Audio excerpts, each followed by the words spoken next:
हालत तो जो घर में देखो तो खरा हमारी घर में हालत हमने अनाज खाता नहीं हमें મોટી સમસ્યાઓ છે જેના વિશે મેં પહેલા પણ વિડીયો બનાવી અને રજૂઆત કરેલી છે પણ છતાંય એના પર કોઈ એક્શન લેવામાં આવી નથી। નમસ્કાર, ન્યૂઝ ફોર ઇન્ડિયામાં આપનું સ્વાગત છે। હું હિમાની આપની સાથે। સમગ્ર રાજ્યમાં છેલ્લા 3 દિવસમાં વરસાદે ધમાકેદાર બેટિંગ કરી છે। સાંબેલાધાર વરસાદમાં અનેક ગામો પ્રભાવિત પણ થયા છે અને અનેક ગામોમાં પાણી પણ ભરાયા છે। અમદાવાદમાં પણ વરસાદને કારણે ઠેર ઠેર પાણી ભરાયા હતા, પરંતુ તમે જે દ્રશ્યો જોઈ રહ્યા છો તે વરસાદી પાણીના નથી। હવે તમને કહી દઈએ કે આ વરસાદી પાણી નહીં પરંતુ કાસિન્દ્રા ગામની ગંદકીનું પાણી છે। કાસિન્દ્રા ગામમાં ગટરનું પાણી આજુબાજુની તમામ સોસાયટીઓમાં ફરી વળ્યું છે। ગામમાં તળાવમાં પાણી આવ્યું અને ગામનું તળાવ ઓવરફ્લો થતા આજુબાજુની તમામ સોસાયટીઓમાં ગટરનું પાણી ફરી વળ્યું છે। લોકો ગટરના ગંદા પાણીથી ત્રસ્ત થઈ ગયા છે। અમદાવાદ જિલ્લાના કાસિન્દ્રા ગામમાં હાલ વરસાદ નહીં પરંતુ ગટરના ગંદા પાણીએ લોકોને હેરાન કરી મૂક્યા છે। ગટરના ગંદા પાણીએ વસાહતીઓને રહેવું મુશ્કેલ કરી દીધું છે। તળાવમાં છોડવામાં આવતું ગટરનું ગંદુ પાણી ઓવરફ્લો થઈને આજુબાજુની સોસાયટીઓમાં ફરી વળતા અહીં રોગચાળો ફેલાવાની દહેશત પણ જોવા મળી છે। પાણીના વધતા પ્રવાહ વચ્ચે હવે લોકોના ઘરમાં ગટરના ગંદા પાણી ઘૂસ્યા છે, જેથી હવે ગ્રામજનોને ગટરના પાણી અને દુર્ગંધ વચ્ચે રહેવાની નોબત આવી છે। તેમજ ગામના લોકોને રોગચાળો વકરવાનો ભય પણ સતાવી રહ્યો છે અને આ ભયના ઓથાર નીચે જીવવા સ્થાનિકો મજબૂર બન્યા છે।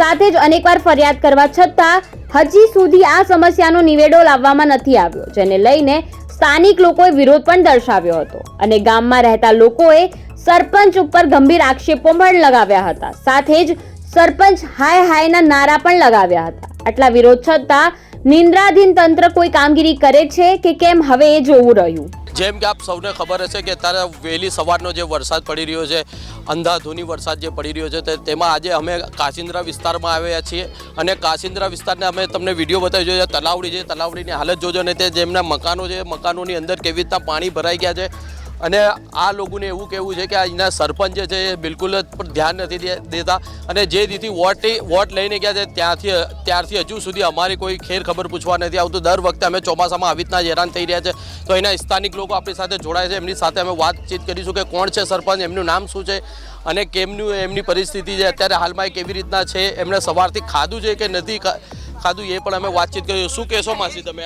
અહીંનું શું કહેશો તમે? અમે એમ કે 3 દિવસથી પાણી એ થયું ના તો અમે હજુ રાંધીને નહીં ખાધું। 3 દિવસથી રાંધ્યું નહીં અમે ઘરના અંદર અને અમને ગઠોરોના બધા પૈસા લઈ લઈને અને કમિશન કરી કાઢે ને તળાવનું પાણી અમારા ઘરના અંદર બધું ઉતરશે। 2 દિવસ કારીબેન નારાયણભાઈ મારું નામ। શું સમસ્યા છે તમારી? અમારા ઘરમાં પાણી બેસી ગયું છે સાહેબ।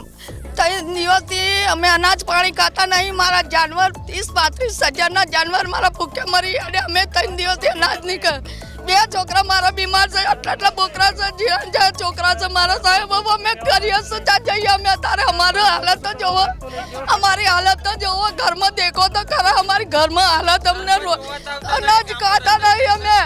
અમારા છોકરાઓને અમારી છોકરાઓ કઈ આના થઈ ગયા તો મારે કોને ચકલીઓ કરવાનું, કઈ સરપંચ મારા છોકરાઓને થોડો આપી દેવાનો છે। મારા છોકરા જાડા અમે અનાજ મળતું નથી અમને।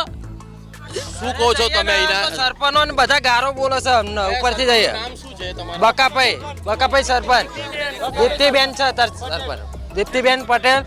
ઘરે જઈએ છીએ તો ઘરે હોતા નહીં, ફરવા જ્યાં આમ છે એમને આમ જવાબો આપી દે છે અમને।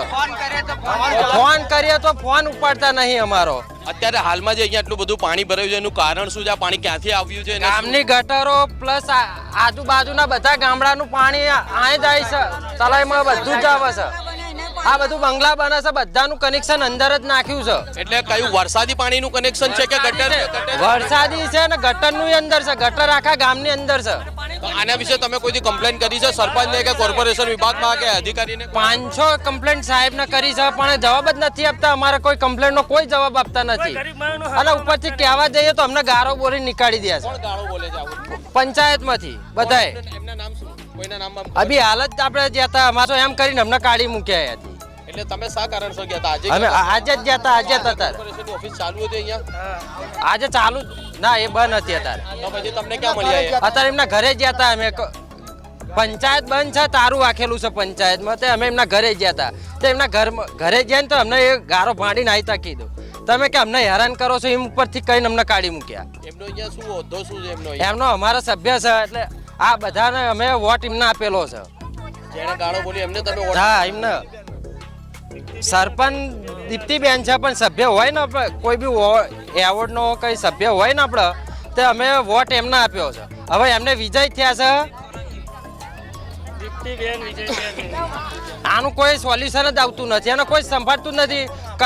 સરપંચ તો બિલકુલ સાંભળતા જ નહીં. અત્યારે એમના ઘરે ગયા સરપંચના ઘરે તો સરપંચે તો અત્યારે ઘરે નથી, ફોન પણ ઉપાડતા નથી અમારો. જેમ કે તમે સાંભળ્યું એના ગામના રહેવાસીઓ છે એમનું એવું કહેવું છે કે જ્યારે સરપંચને અમે વાતચીત કરીએ છીએ તો સરપંચ અમારું સાંભળતા નથી.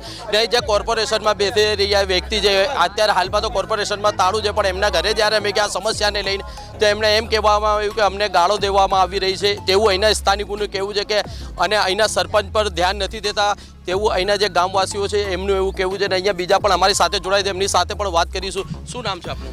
મારું નામ જયદીપ પ્રજાપતિ છે. શું સમસ્યા છે આપની? આ પાણી ક્યાંથી આવી રહ્યું છે? ગામમાં ઘણી બધી મોટી સમસ્યાઓ છે જેના વિશે મેં પહેલાં પણ વિડીયો બનાવી અને રજૂઆત કરેલી છે, પણ છતાંય એના પર કોઈ એક્શન લેવામાં આવી નથી.